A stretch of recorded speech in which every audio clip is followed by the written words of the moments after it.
Assalamualaikum, apa kabar teman-teman semua? Kaifa halukum? Asakum bikhair insyaallah. Ya, setelah lama nggak upload, akhirnya upload juga.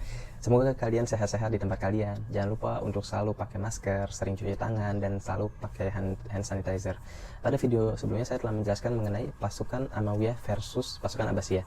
Dalam video kali ini kita akan membahas penolakan jabatan dari wafatnya dan juga wafatnya pendiri mazhab Hanafiyah.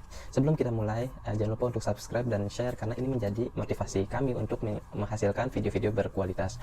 Oke, mari kita mulai langsung aja.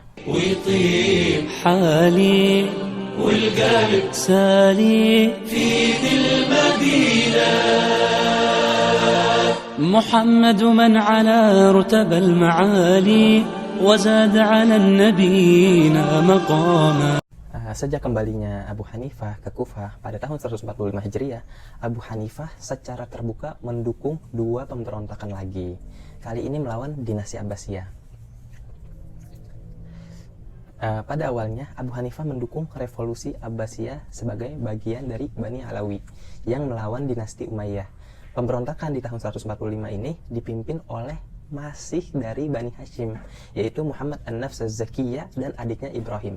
Keduanya keturunan dari Hasan bin Ali, cucu Rasulullah SAW. Pada masa-masa ini, murid Abu Hanifah yang bernama Zufar bin Al-Hudzail bahkan sampai menyatakan bahwa murid-murid Abu Hanifah mulai ketakutan dibunuh oleh orang-orang dinasti Abbasiyah dikarenakan dukungan Abu Hanifah terhadap pemberontakan tadi. Nah, Abu Hanifah dilaporkan telah menyumbangkan kekayaannya sebanyak 4.000 keping emas untuk mendukung pemberontakan Ibrahim dan kakaknya tadi dan saudaranya tadi. Pemberontakan atas nama Alawi yang dilakukan oleh Muhammad An-Nafs Az-Zakiyah dan adiknya Ibrahim hampir ngalahin dinasti Abbasiyah yang dipimpin oleh Khalifah Abu Ja'far Al-Mansur. Tapi akhirnya Khalifah Al-Mansur bisa mempertahankan posisinya dan menghancurkan pemberontakan tersebut. Setelah selesai masa pemberontakan, Khalifah Al-Mansur melihat Abu Hanifah sangat berpengaruh dan begitu populer, dan akhirnya Khalifah Al-Mansur berusaha meraihnya untuk masuk ke dalam lingkaran kekuasaan Abbasiyah. Al-Mansur meminta Abu Hanifah untuk menjadi qadhi, yaitu hakim di ibu kota Abbasiyah yang baru dibangun, yang bernama Baghdad, Irak. Selama hidupnya, Abu Hanifah pernah ditawari jabatan oleh Gubernur Yazid dan Khalifah Al-Mansur. Jadi ada dua, pada era dinasti Amawiyah dan juga dinasti Abbasiyah. Ada kisah yang sangat menarik tentang dimintanya Abu Hanifah sebagai hakim oleh Yazid Al-Fazari, gubernur di Irak waktu masa dinasti Amawiyah. Seorang gubernur berhak mengangkat seseorang yang dipilihnya untuk menjabat suatu jabatan tinggi di bawah kekuasaannya. Pada suatu saat, Imam Abu Hanifah telah dipilih dan ditunjuk menjadi kepala urusan perbendaharaan negara, yaitu yang disebut dengan Baitul Mal. Tetapi pengangkatan itu ditolak oleh Abu Hanifah. Sampai berulang kali Gubernur Yazid menawarkan, tapi selalu tetap ditolak gitu sama Imam Abu Hanifah. Pada lain waktu, Gubernur Yazid menawarkan lagi pangkat lain sebagai qadhi, yaitu hakim yang sebelumnya pernah ditawarin sebagai kepala urusan Baitul Mal. Tapi Abu Hanifah kembali menolak tawaran Gubernur Yazid. Melihat sikap Imam Abu Hanifah, gubernur mulai nggak senang, mulailah muncul kecurigaan terhadap Imam Abu Hanifah. Kok nggak mau gitu dikasih jabatan? Gerak-geriknya mulai diamati. Kemudian pada suatu hari Abu Hanifah mulai diancam hukum cambuk dan dipenjara oleh penguasa. Tetapi sewaktu mendengar ancaman tersebut, Imam Abu Hanifah dengan bersikeras tetap menolak dan hanya menjawab, "Wallahi, aku tidak akan mengerjakan jabatan yang ditawarkan kepadaku, sekalipun aku sampai dibunuh olehnya."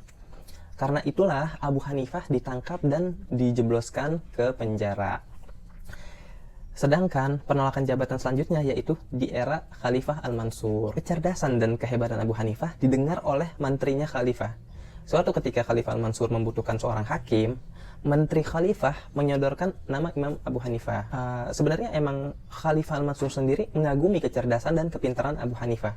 Maka Khalifah memerintahkan menemui Abu Hanifah untuk datang menghadap Khalifah. Saat tiba, diminta oleh Khalifah Al-Mansur, dia bilang, "Talili al-qadha," kata Khalifah Al-Mansur, "saya akan angkat Anda sebagai hakim." Qala Abu Hanifah, "La asluh ya Amirul Mu'minin."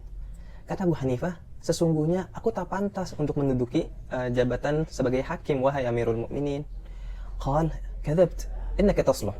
Khalifah malah menjawab, "Engkau dusta, kau pantas." Qala Abu Hanifah, qala "Qad hakama alayya ya Amirul Mu'minin inni kadhib." Abu Hanifah pun berkata, "Sekiranya Anda telah menghukumi saya sebagai pembohong, wal kadhibu la yaslihul qada."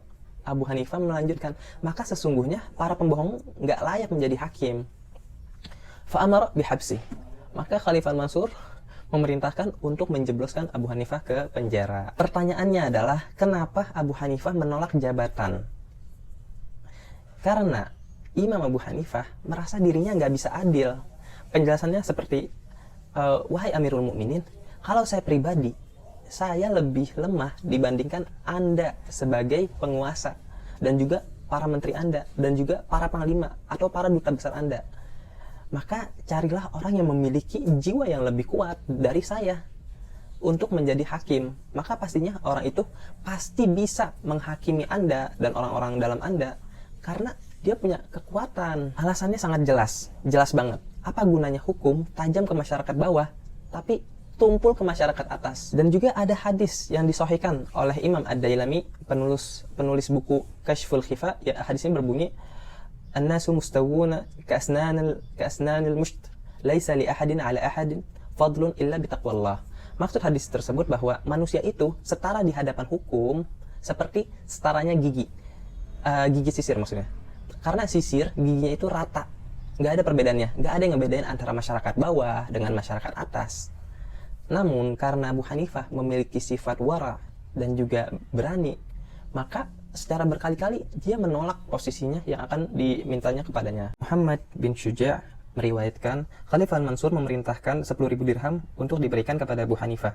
Tapi Abu Hanifah menolak tawaran itu pada hari ketika kekayaan itu akan dikirimkan kepadanya. Dia menutupi tubuhnya dengan kain setelah sholat dan tidak berbicara dengan siapapun. Orang suruhan Khalifah datang kepadanya dengan membawa dirham, tapi sang imam tidak mau berbicara dengannya. Salah satu orang yang hadir berkata, "Ini adalah kebiasaannya, taruh saja di sudut kamarnya." Kemudian orang suruhan Khalifah melakukannya. Setelah itu Abu Hanifah mewasiatkan pesan kematian berhubung dengan pemberian 10 dirham dari Al-Mansur tadi. Dan berkata kepada anaknya, Abu Hanifah berkata, ketika aku mati dan engkau menyelesaikan pemakamanku, bawalah kantung uang kepada Khalifah dan katakan padanya, ini adalah kepercayaanmu yang telah engkau titipkan kepada Abu Hanifah. Kata anaknya, aku melakukan sesuai permintaan ayah. Kata Khalifah Al-Mansur, semoga Allah mengampuni ayahmu. Imam Al-Ghazali diriwayatkan bahwa Abu Hanifah pernah ditawari jabatan sebagai kepala pengadilan negara, tetapi dia berkata, aku tidak cocok untuk jabatan ini. Penolakan Abu Hanifah terhadap Khalifah Al-Mansur merupakan wujud dari keberanian dan integritasnya. Abu Hanifah punya sifat konsisten dalam menolak hadiah dan imbalan harta dari penguasa dan raja. Sifatnya memberikan gambaran ke kita tingkat kesolehannya. Tapi penolakan Abu Hanifah terhadap Al-Mansur ini berkaitan dengan politiknya. Abu Hanifah ingin independen terhadap penguasa, nggak mau juga nerima jabatan biar dianggap sebagai kesetiaan politik. Para penguasa dalam tradisi monarki sebelum Islam menganggap dirinya memiliki mandat penuh untuk mengangkat rakyatnya ke dalam posisi administratif. Kalau penerimaan seseorang atas jabatan yang diamanatkan nggak begitu penting bagi penegakan hukum itu sendiri. Tapi penolakan seseorang atas sebuah jabatan bisa diartikan sebagai penolakan terhadap otoritas raja dan akibatnya akan dipenjarakan atau mendapatkan hukuman, bahkan bisa sampai dieksekusi mati. Sebaliknya, penerimaan atas penunjukan oleh raja dapat dianggap sebagai kesetiaan politik. Muhammad Abu Zahra mengatakan penolakan Abu Hanifah terhadap jabatan dari dinasti Umayyah mungkin merupakan cerminan dukungan atas revolusi Abbasiyah, dan jabatan yang ditawarkan oleh Khalifah Al-Mansur adalah ujian atas kesetiaan Abu Hanifah terhadap Abbasiyah, yang mana sebelumnya Abu Hanifah secara terang-terangan telah menunjukkan dukungan terhadap pemberontakan An-Nafs Az-Zakiyah. Setelah penolakan Abu Hanifah, Khalifah Al-Mansur nggak menjatuhkan hukuman cambuk ke Abu Hanifah karena Abu Hanifah sudah tua pada waktu itu. Walaupun Khalifah sempat mengancam akan melakukannya, tapi pada akhirnya Al-Mansur memerintahkan Abu Hanifah untuk dipenjarakan, di mana Abu Hanifah menghabiskan 2 tahun sisa umurnya di dalam penjara. Ketika Abu Hanifah meninggal, Abu Hanifah meninggalkan sebuah wasiat yang menyatakan bahwa Abu Hanifah nggak mau dimakamkan di pemakaman Baghdad. Karena menurut Imam Abu Hanifah, Baghdad adalah tanah hasil rampasan Al-Mansur yang diambil seenaknya dari rakyat. Ibnu Katsir mengatakan bahwa ketika Abu Hanifah meninggal di Baghdad, sholat jenazah harus dilakukan sebanyak 6 kali secara berturut-turut. Karena saking banyaknya orang yang hadir dalam mensolati Imam Abu Hanifah. Dan selesai sudah biografi Imam Abu Hanifah. Terima kasih yang setia menonton episodenya dari pertama sampai terakhir. Ya, semoga kalian bisa memetik beberapa faidah dan mengambil hikmah dan juga teladan dari kisah Imam Abu Hanifah ini.